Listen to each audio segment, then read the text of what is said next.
Assalamualaikum warahmatullahi wabarakatuh. Perkenalkan, kami dari kelompok 1 Praktikum Biokim. Saya Azia Darwansyah dengan ujung NIM 029. Saya Zahra Ramadhani Putri dengan ujung NIM 059. Saya Anissa dengan ujung NIM 011.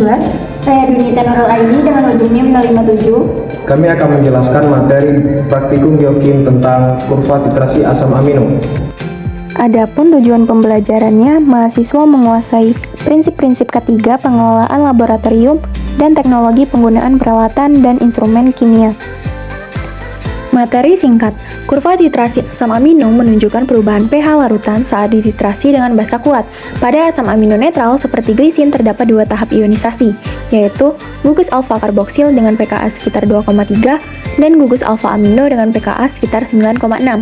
Titik isoelektrik berada pada pH sekitar 0,0. Pada asam amino, asam seperti aspartat terdapat 3 tahap ionisasi dengan pKa sekitar 2,1, 4,1, dan 9,7.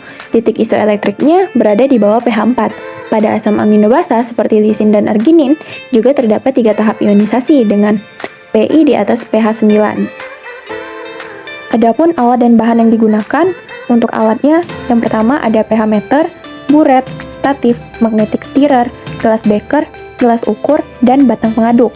Adapun bahan yang digunakan 0,1 m HCl, 0,1 m NaOH, 0,1 m glisin, larutan buffer pH 4, 7, dan 10, aquades, dan juga tisu.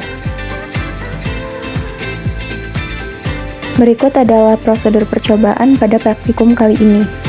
Langkah pertama, kalibrasi pH meter menggunakan larutan buffer standar pH 4, 7, dan 10. Cuci elektroda dengan aquades, keringkan dengan tisu lalu pasang kembali pada penyangga. Kemudian celupkan elektroda ke dalam larutan buffer pH 4, tekan tombol call, dan catat nilai yang ditampilkan. Bilas elektroda, kemudian ulangi langkah yang sama dengan buffer pH 7 dan pH 10. Lalu siapkan 20 ml larutan glisin 0,1 m ke dalam gelas beker 100 ml.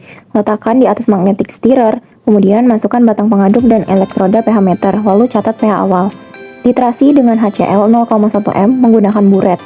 Tambahkan 0,3 ml secara bertahap sambil mencatat pH hingga mencapai 1,6. Hentikan pengadukan, kemudian lepaskan dan bilas elektroda dengan aquades.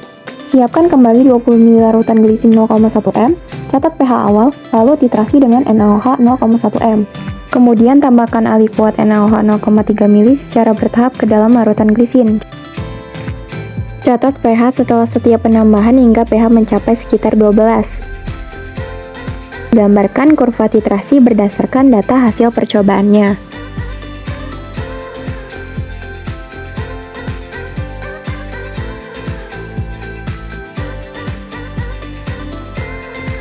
Hasil praktikum yang kami dapatkan yaitu pada volume 1 pH glisinnya akan 1,65, pada volume 2 1,78, pada volume 3 1,97, dan pada volume 4 2,23, volume 5 2,67, pada volume 6 6,61, pada volume 7 8,79, volume 8 9,53, volume 9 10,45, volume 10 11,03, pada volume 11 11,23, volume 12 11,36, pada volume 13 11,44, pada volume 14 11,49, pada volume 15 11,53, pada volume 16 11,57, pada volume 17 11,59, pada volume 18 11,62, pada volume ke-19 itu 11,64, dan volume 20 akan 11,66.